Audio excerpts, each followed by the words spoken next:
Jirpu papi anda pirte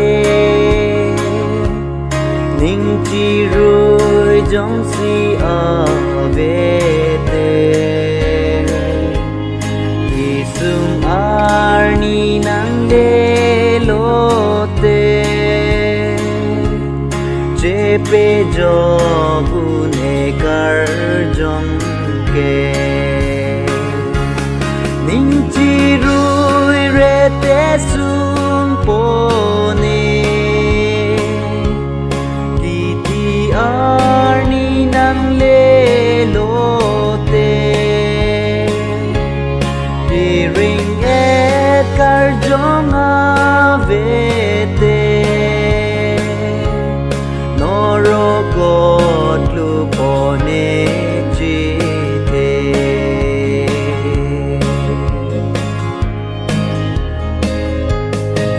Ipan hangar ni nang lete Binan suci ka jokje Ku aning ki oi akite Ji mata ding ning oi lo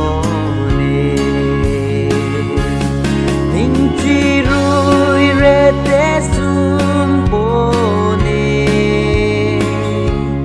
Kiti arni nang le lote Ti ring et kar jong avete Noro kot lu pone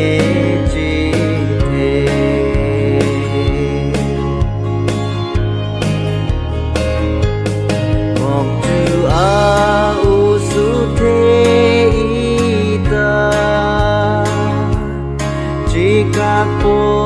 ape penjok ta Chitek long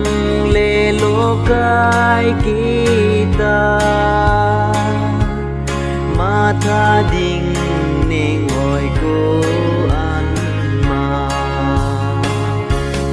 Ning chi rui re te sum pone Arni nang le lote Ki ring et kar jong avete Noro god lu pone jite